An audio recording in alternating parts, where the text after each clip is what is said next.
खमंग अशी फोडणी खूप छान लागते या भोपळ्याच्या भरताबरोबर। नमस्कार, मी मधुराज रेसिपी मराठीमध्ये तुम्हा सगळ्यांचं खूप खूप खूप मनापासून स्वागत।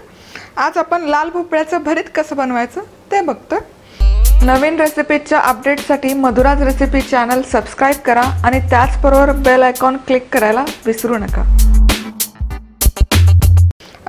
तर त्यासाठी साहित्य आपल्याला हवं आहे 1 कप लाल भोपळ्याच्या फोडी। लाल भोपळा त्याची सालं काढून त्याच्या फोडी करून घ्यायच्या।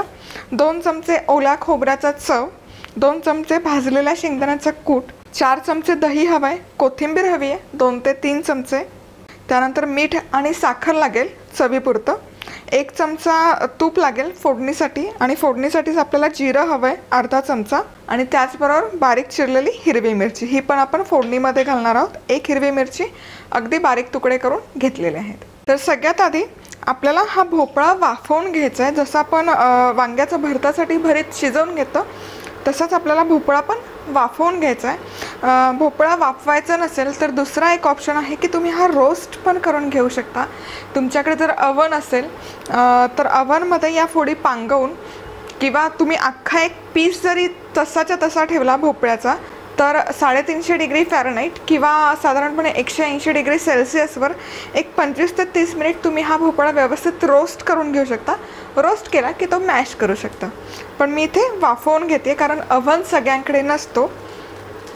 तर पॅनमध्ये आपण भोपळ्याच्या फोडी घालूयात। रोस्टेड भोपळ्याची चव छान लागते, त्यामुळे तुमच्याकडे जर अव्हनची सोय असेल तर भोपळ्याची एक फोड तुम्ही अव्हनमध्ये रोस्ट करून घेऊ शकता। यामध्ये अगदी थोडंसं पाणी घालायचं, अगदी थोडं, 1 चमचाभर, झाकण ठेवायचं आणि एक 5 ते 6 मिनिटात वाफवून घ्यायचं।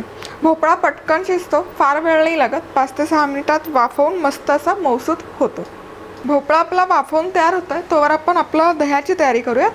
तर दही घ्यायचं आहे एका बाउलमध्ये, दह्यामध्ये मीठ घालूयात आणि चवीपुरती साखर आणि हे व्यवस्थित आपल्याला मिक्स करून घ्यायचं। या ठिकाणी दही व्यवस्थित फेटून झालंय। आता आपण भोपळा चेक करूयात। चला तर मग इथे साधारण एक 7 ते 8 मिनिट हा भोपळा मी व्यवस्थित वाफवून घेतला। आता गॅस बंद करते, चेक करूयात आपण। येस, व्यवस्थित असा मऊसूत शिजलाय। आता मॅशर घ्यायचं आणि हे चांगला भोपळा आपण मॅश करून घेऊयात। व्यवस्थित असा मॅश झाला पाहिजे। छान शिजला असला की तुम्ही बघू शकता व्यवस्थित असा पटकन मॅश होतो। आता हा थोडा थंड झाला की मग आपण दह्यामध्ये घालूयात। आता हा शिजवून मॅश केलेला भोपळा थोडासा थंड झालाय। आता हा आपण दह्यामध्ये घालूयात। त्याचबरोबर यामध्ये शेंगदाण्याचा कूट, ओल्या खोबऱ्याचा चव आणि कोथिंबीर आणि हे व्यवस्थित असं मिसळून घ्यायचं। आहा, मस्त व्यवस्थित असं हे मिक्स झालंय। रंग बघू शकता काय सुरेख आलाय। सासूबाईंनी भोपळा 1 नंबर दिलाय। आता यामध्ये आपण जिऱ्याची फोडणी घालणार आहोत। तूप गरम करून घेतलंय, यामध्ये जिरं मस्त असं फुललं पाहिजे आणि बारीक चिरलेली हिरवी मिरची। आहा, क्या बात है।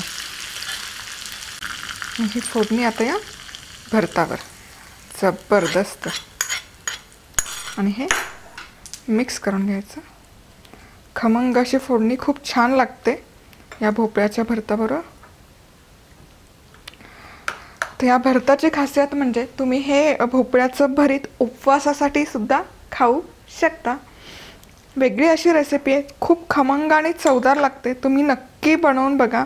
बनवून पाहिली तर पटकन फोटो काढून madhurazrecipe@gmail.com वर पाठवायला विसरू नका।